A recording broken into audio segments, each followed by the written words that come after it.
Is this yours, Christina? Yes.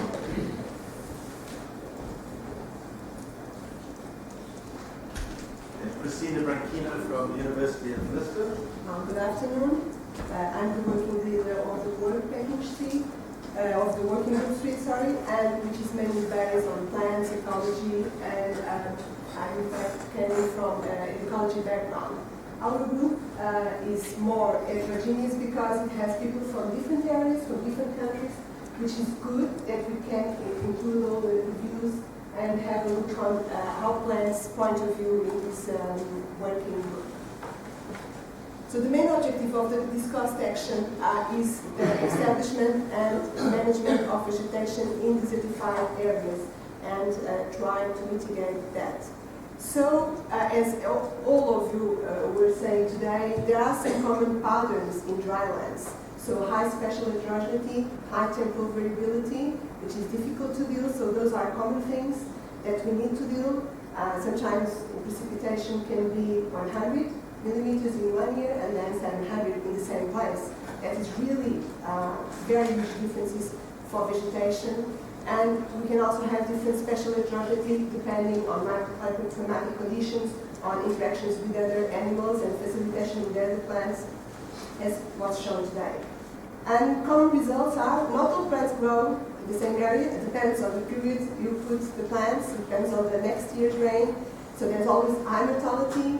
It's a very slow process, as all of them you were saying. And sometimes when we try to make reclamation, rehabilitation, restoration, there are unpredictable trajectories depending on the conditions. So nature has a main point here. And anyway, with all these problems and variability and the need for long time scales, our objectives here are to enhance vegetation cover and establishment and optimize management. And I think overall we need and we want to improve the services and the goods that the ecosystem provides us. And the scale that we want to do this is coming from the ecosystem to the plant level. So we feel all the 3 levels here.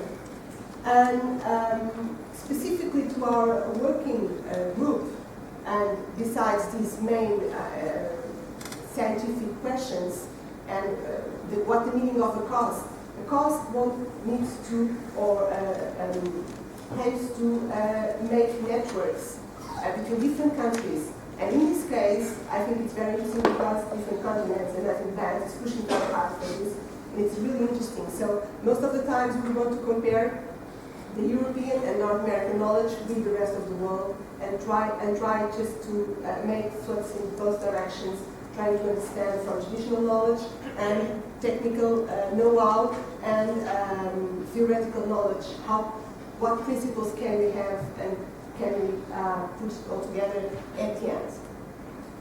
So we just had the first meeting as a working group, so we are really at the starting point, so we don't have a lot of results. But feeling just after the discussions within people, we have these steps within our working group. So plant selection, what are the best plants? How can we just introduce some rules about that?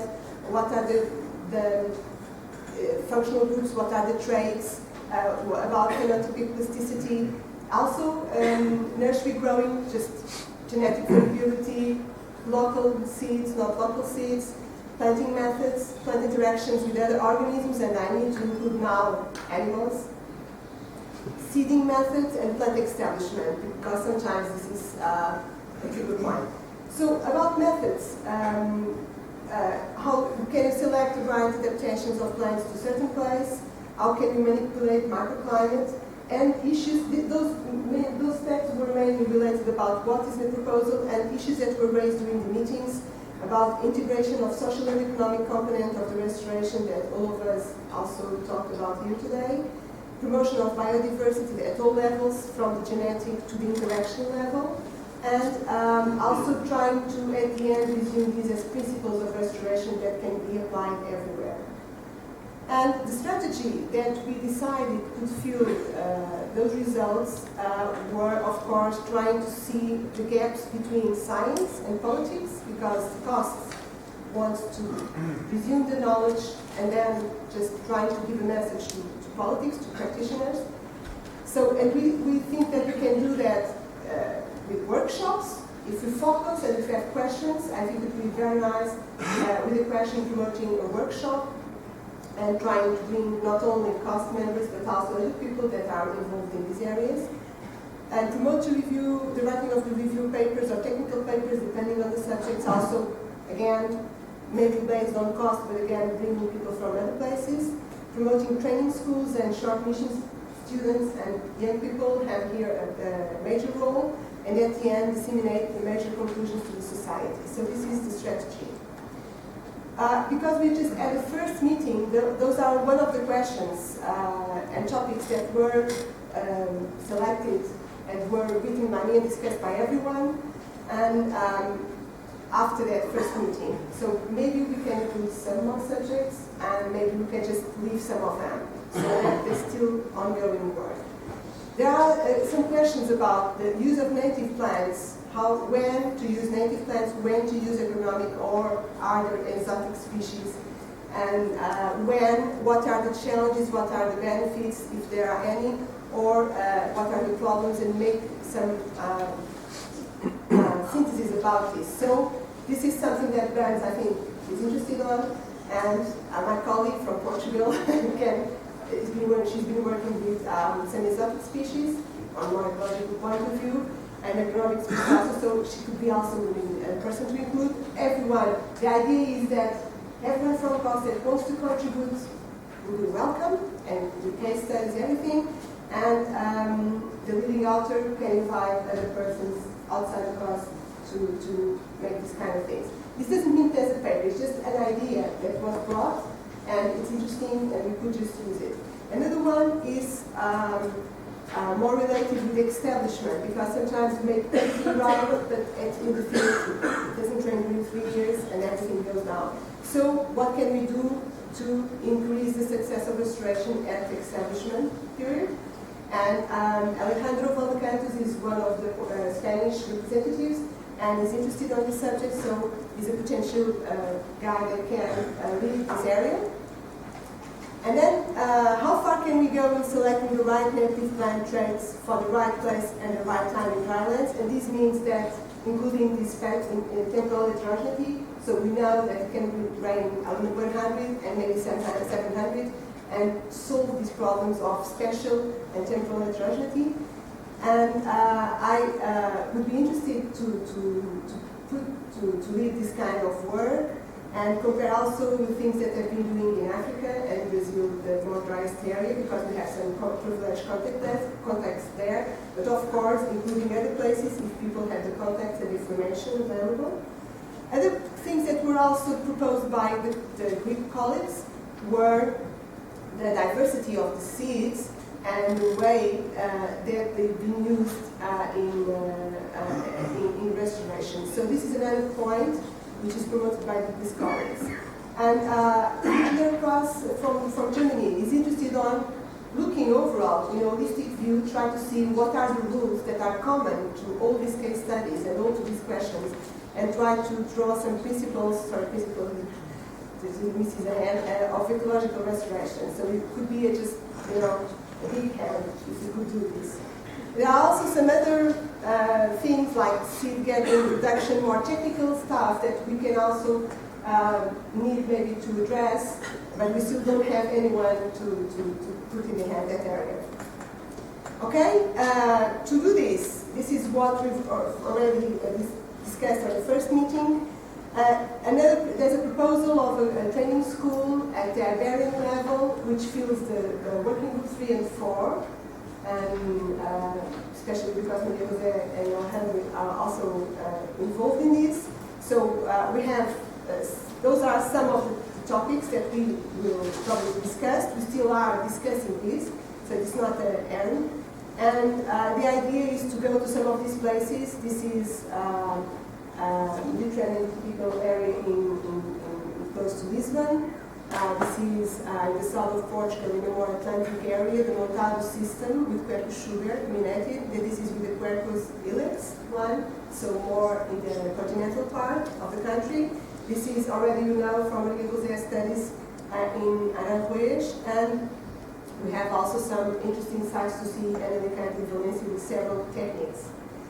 But if I have some time and answering to Simon, I have some time still? To Simon, to the question, how long does it take to recover after, well, just to say that the output, some of the outputs could be 2-3 papers, sorry, and promote a workshop, training school with similar results as an output. Just to answer to your question, and just to put some slides here, this is an area in the south of Portugal, the continental area, where we have a semi-arid climate. This was the result of a plantation of crackle ilex. You see here that the plantation was not so successful after 13 years. This part was okay, but this southern part was not successful. So we tried to study a place that is a natural reserve since the 50s, because it is a state property, and it was left after agricultural abandonment and after intensive cereal production on the 30s and 40s. And what we've made is look at the importance of microclimate on those areas. So we looked to the north slopes and south slopes of small mountains, about 300 meters in these areas, and we measured the potential solar radiation using GIS systems. And also we used the time scale with photographs and aerophotograph interpretation to study the evolution of vegetation, of tree vegetation here, which is mainly crackle. So you see the image from 58, which is really empty, so it was real production. And this is the north slope with trees and the south slope without almost any trees. We found that in the south slope, the number of trees, even after 60 years of abandonment, were really low, whereas in the north slope, you could have almost 100% of cover with trees. So it takes a lot of time, but it depends on which phase you are. So it depends. It could be more than 60 years or not, I don't know, in the south, because we don't have so long time span. So that, to answer your question. But the interesting thing is when we model this, so we were able to model this with potential solar radiation years after abandonment and the precipitation, annual precipitation. We've made the model, and when we simulated to the same area where the revegetation process was done before, we found that potentially, even after 60 years, the natural regeneration would not occur there. So this is a really low natural regeneration. So what I would say here is that probably people would not invest in this restoration because the conditions here were not appropriate to maintain their trees, or you need to do something else, not just leave the plants there. So this was one point, just to show you that we are, in these areas, we are really interested in, even when we have small changes in total precipitation, like here this gradient from the interior to more coastal area of Portugal, we have shifts in plant communities, annual plant communities and herbaceous plant communities. So annual grasses changes a lot in terms of percentage along a small precipitation gradient. So there's a lot of shifting communities. The diversity is there, but the proportion of their cover is different. Also, specifically fairy changes within this gradient, so there's a lot of changes. Those are special changes. And this could be interesting because they also could occur in time. We don't know, but we can follow these groups which are changing for future long-term studies. To show here that we had the construction of really the biggest dam in Europe, which was filled in 2002 in Portugal. And one of the interesting effects, we are not sure that that was a really major effect, but this is an important thing to say, was that we got a tropicalization of the lichen flora after 2006. So this is a lichen, algae, which makes the symbiosis in lichens seen in tropical areas. And it's residual in Portugal, in those more arid areas, and increased a lot in the last years. And this was accompanied by the increase in relative humidity. We, of course, associate this with the field of the biggest dam in Europe, but we are not sure because of this cause effect, could be just climate change. But anyway, this was a really nice indication of some kind of tropicalization, because we were hot, but we didn't have relative humidity. And finally, just to say that in Portugal we are also interested in biological soil crusts, and we are trying to enhance its production in order to help some restoration areas where this is important. Well, and the training school will be with these views, so just promoting to be in this class. Available for any questions.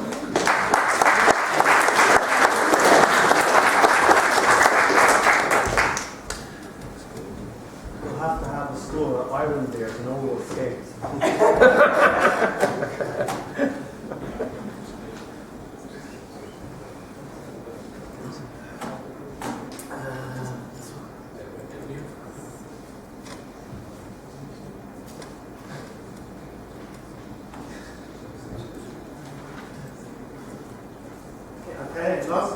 Okay, excuse me, this was from Switzerland. Okay. Good afternoon. I hope you're still awake enough to listen to this last input. I tried to hurry, but still want to show you a few things.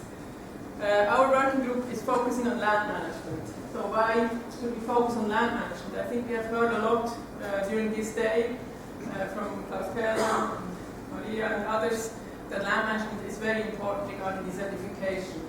On the one hand, it is one of the causal factors of desertification, and on the other hand, it's also affected by desertification. And third, it is a key issue to manage desertification and to remediate desertification. So it has these three aspects. And we have also seen that desertification is not just about land turning into sand dunes. Of course, this is the case in certain areas, but it is also just about land degradation in dry lands. So it has a much broader focus. And often it starts with small rills, farmers plow them in again, so it's not really visible for quite some time. But after some time, gullies may emerge, productivity is going down, and this affects not only cropland, but also grazing land and forest land. Land degradation has many phases. We have, besides this water erosion, we have seen others today, like salinization, not so much a topic today, but wind erosion, we have heard. There's the degradation of vegetation, we have also heard that, but there's also forest fires, quite important in some countries, and other types of land degradation like soil compaction and so on. Finally, desertification affects livelihoods, and that's also why land management is so important. It affects the livelihoods of those who use the land, the farmers, the herders, and so on, but also those beyond, the off-site people, like towns and cities also, because it can cause floodings and so on. So this is the reason to work on land management.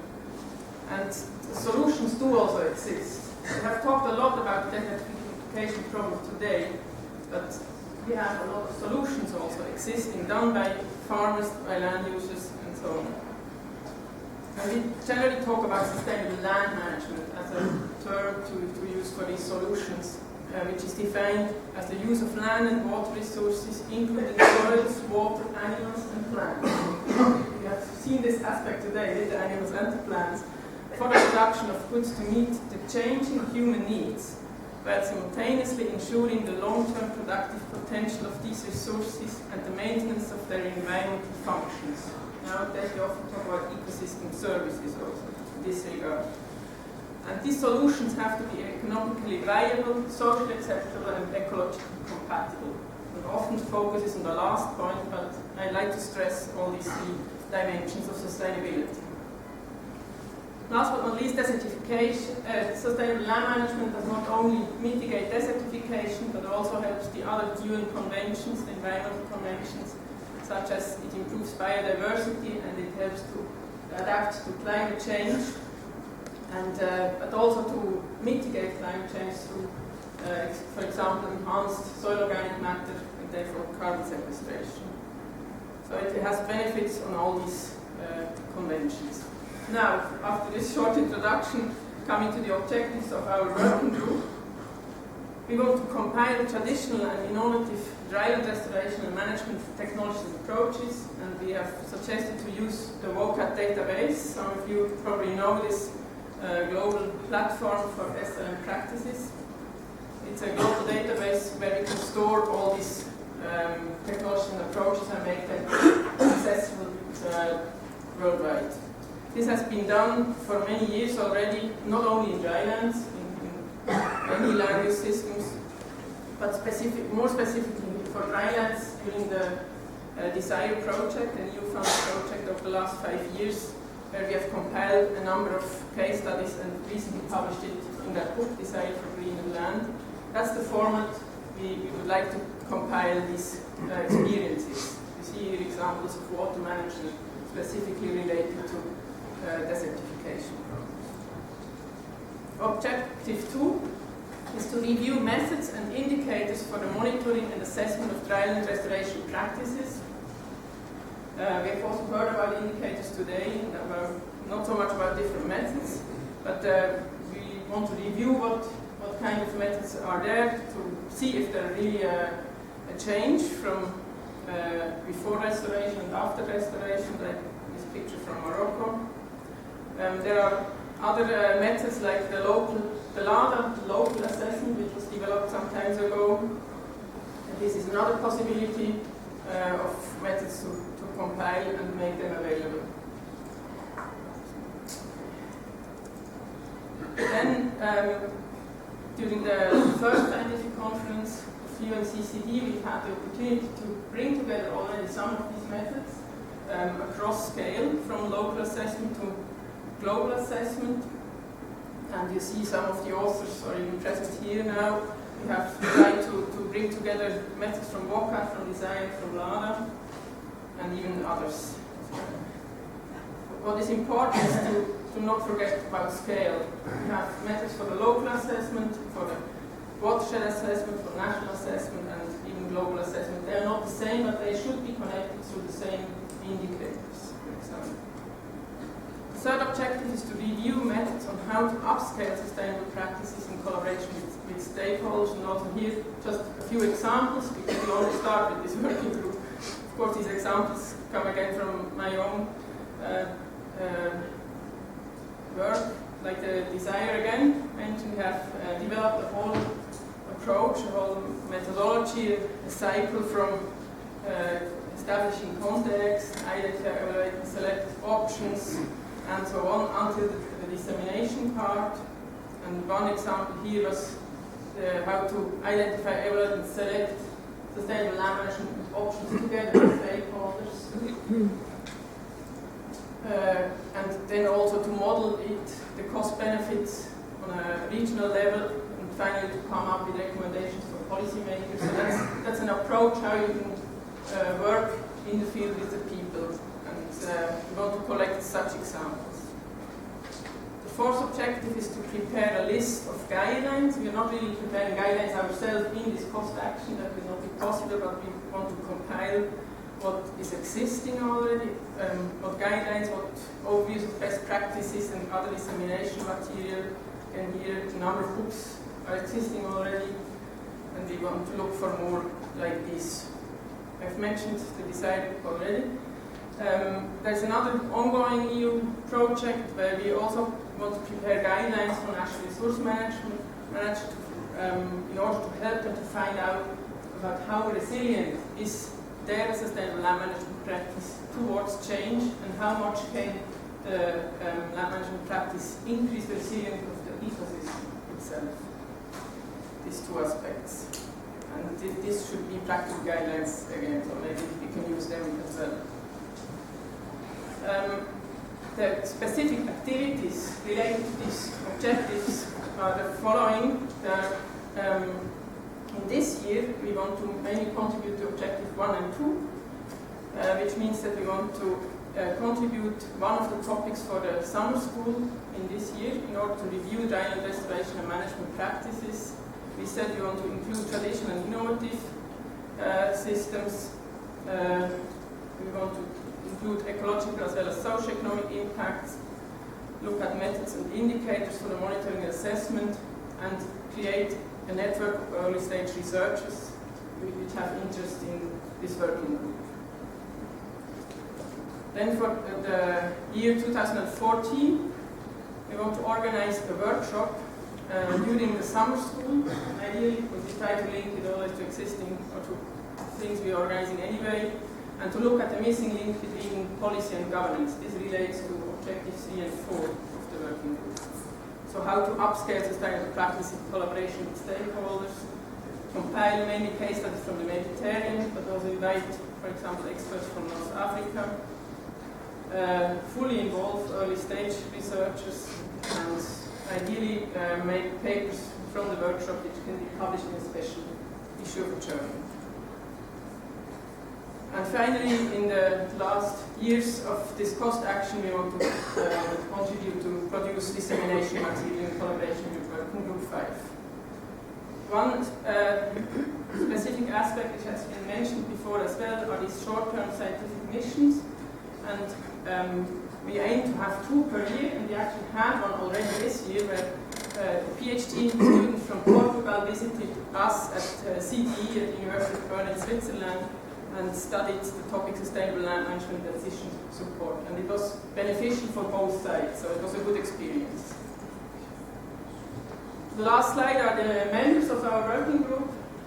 We have met in June last year, and not all of them, but I hope most of them will be here now and to meet tomorrow. That's it.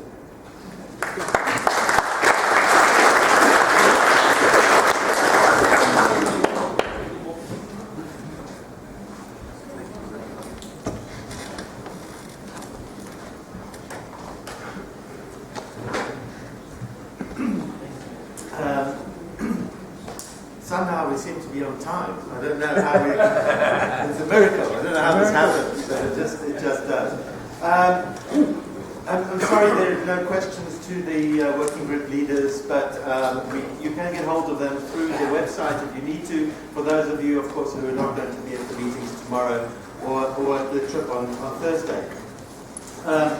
I just want to thank all the speakers today for their contribution, especially for all the people who came from so far away to be here. I think it is important that our action is not, of course it needs to be focused in terms of Europe, but also I don't think we can do this by not responding to what's happening in the rest of the world and accommodating these people as well. My understanding of what happened of some of the key themes from today was that in order for us to approach this in the best way possible, is that we need to understand the social and environmental systems, understanding and knowing why we're doing this and who it's for, that the science and the solutions do exist, and so we need to make sure that we all understand it, and people understand what science is working where and how that works. Local people need to be involved, and I just wanted to say something in terms of that we have, I think there's going to be a working group or somebody or a couple of people that's going to be Christoph Kuhls and Dr. Schmiedel are going to be possibly looking at putting together something on para-ecologists and getting local people doing ecological survey work. And then there was one thing, and that the approaches need to be integrated. One thing I think I probably didn't make clear is that part of the, and I think other people have made clear, that part of the whole action idea is about dissemination. It's very, very important. And also about stakeholder, it's a horrible word, but about stakeholder participation. And one of the things we're going to do, and we're going to start doing it, is to involve schools. Because it's all very well that we as scientists, or myself a quasi-scientist, doing this kind of thing, but it's the next generation who we need to educate and get involved. And so not only do we want schools involved in arid areas or dry areas, but we're also hoping to get schools involved in London and in Hamburg and in Madrid or wherever it is, and we'll come up with some kind of agenda that already exists because they're already doing work in Namibia and our colleagues there are working with schools there. And so this is something that we can look forward to develop. And I thank also, of course, all the management committee members and other members